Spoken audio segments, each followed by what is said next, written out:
PM Modi इस महीने के आखिरी में चीन की यात्रा पर होंगे। वैसे तो चीन के राष्ट्रपति शी जिनपिंग G20 सम्मेलन में भारत नहीं आए थे, लेकिन फिर भी पीएम मोदी का चीन में जाकर शंघाई सहयोग संगठन में हिस्सा लेना बदलते हालात का प्रतीक और अमेरिका के साथ व्यापार युद्ध को जवाब देने की तैयारियों से जुड़ा है, क्योंकि पीएम मोदी पिछले साल अजरबैजान के COP29 जलवायु परिवर्तन सम्मेलन में भी नहीं गए, जबकि इससे पहले पीएम मोदी अन्य देशों में आयोजित सभी जलवायु परिवर्तन सम्मेलन में शामिल हुए। किंतु अजरबैजान ना जाकर पीएम मोदी ने अजरबैजान को कूटनीतिक जवाब दिया और अब पीएम मोदी शंघाई सहयोग संगठन में शामिल होकर अमेरिका को भू राजनीतिक संदेश देना चाहते हैं। किंतु पीएम मोदी के चीन पहुंचने से पहले ही एक ऐसा बड़ा और गर्म मुद्दा है जो भारत के लिए बहुत ही आवश्यक है, और अब रूस ने भी इसी मुद्दे पर भारत को लेकर बहुत बड़ी बात कह दी। यह मुद्दा रेयर अर्थ एलिमेंट या रेयर अर्थ मैग्नेट का है। अभी तक दुनिया में चीन एकमात्र ऐसा देश है जो कि रेयर अर्थ एलिमेंट की तकनीक में दुनिया में सबसे आगे है। दुनिया के कुल उत्पादन में 90% अकेले चीन का कब्जा है।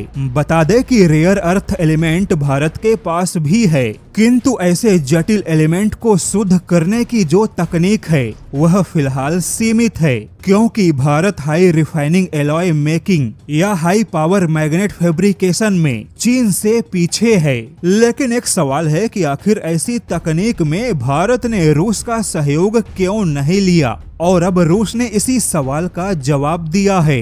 रूसी विदेश मंत्रालय के think tank Russian international affair council ने पीएम मोदी की होने वाली चीन यात्रा को महत्वपूर्ण बताया, किंतु रूसी विदेश मंत्रालय के इसी थिंक टैंक ने कहा कि रेयर अर्थ एलिमेंट एक मुख्य मुद्दा है, किंतु रूस ऐसे क्षेत्र में भारत को कोई विशेष तकनीक नहीं दे सकता, क्योंकि रूस के पास भी रेयर अर्थ एलिमेंट या मैग्नेट के उत्पादन की जो तकनीक है वह सोवियत संघ के समय का है। वहीं मास प्रोडक्शन में रूस भी चीन से पीछे है, और जैसा कि रूस हाई प्योरिटी एलिमेंट का इस्तेमाल खुद अपने हथियार, मिसाइल और स्पेस के लिए कर रहा है। हालांकि रूस का मानना है कि दिल्ली और Moscow joint venture magnet plant जैसी परियोजना पर विचार कर सकते हैं। रूस के पास में तकनीक और भंडार भी है, किंतु उसके विस्तार के लिए रिसर्च, माइनिंग और प्योरिटी उत्पादन के लिए बड़े निवेश की आवश्यकता है।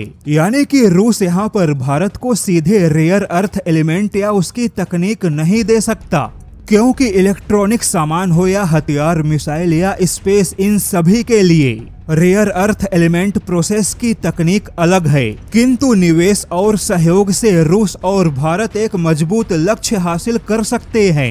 अब देखा जाए तो पीएम मोदी का चीन जाने से पहले रूस की ऐसी बातें कहना चीन के लिए भी एक बड़ा संदेश माना जा सकता है।